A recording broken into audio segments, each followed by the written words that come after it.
Hi, all. Ron here from Military Images Magazine with a new episode of Life on the Civil War Research Trail. Today's story begins last weekend. On Sunday, I attended a commissioning ceremony for a friend of mine, Kurt Luther, who became a second lieutenant in the Virginia Defense Force.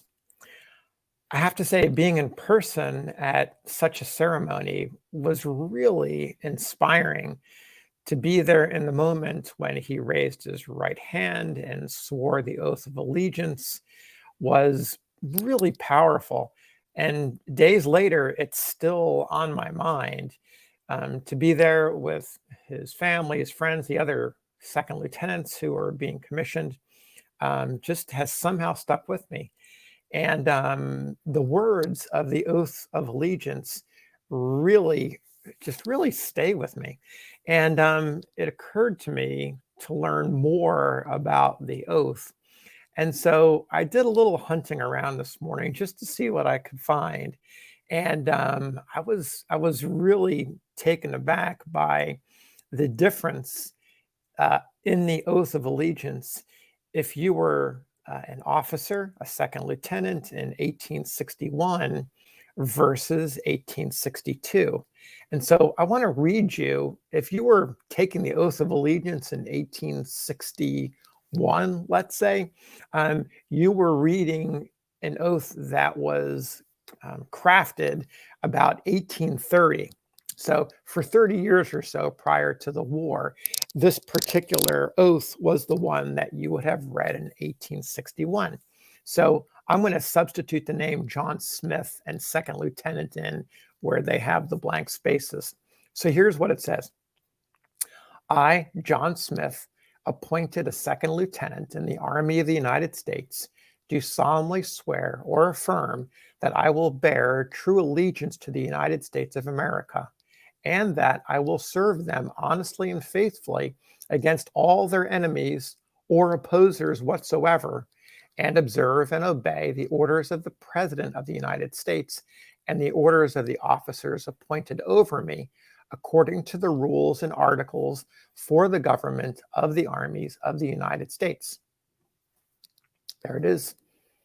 Relatively short, focused on the military, defining enemies in sort of a broad way, enemies or opposers. It doesn't really get too specific.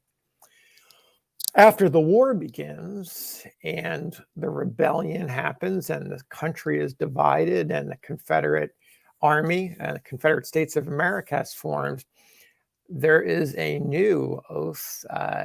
It's also sometimes known as the Ironclad Oath of Allegiance. And it is quite a bit more specific. It's a bit longer. I'm going to read that for you.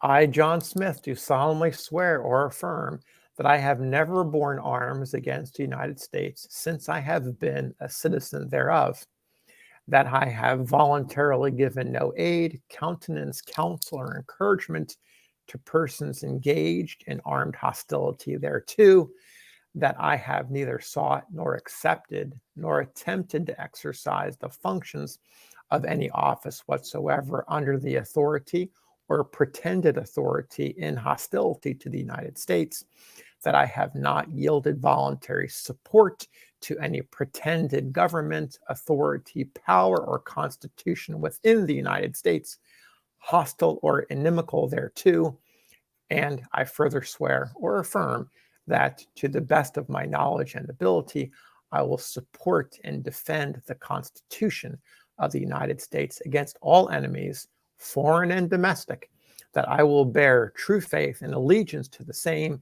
that I take this obligation freely without any mental reservation or purpose of evasion, and that I will well and faithfully discharge the duties of the office on which I'm about to enter, so help me God.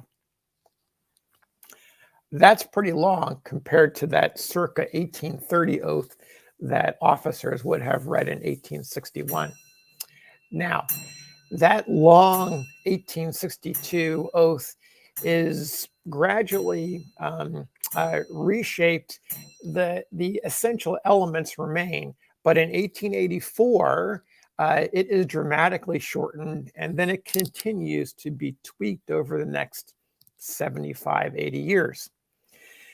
The modern version has its connection in 1959. It's considerably shorter, and it combines the early sentiments of that circa 1830 version and the ironclad oath of 1862. Let me read the 1959 version to you, which is about what you see today or hear today. I, John Smith, having been appointed an officer in the Army of the United States, as indicated above in the grade of second lieutenant, do solemnly swear or affirm that I will support and defend the Constitution of the United States against all enemies, foreign and domestic, that I will bear true faith and allegiance to the same, that I take this obligation freely without any mental reservation or purpose of evasion, and that I will well and faithfully discharge the duties of the office upon which I am about to enter. So help me God.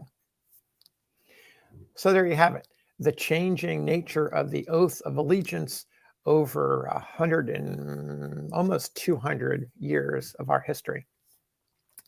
So that's it for today.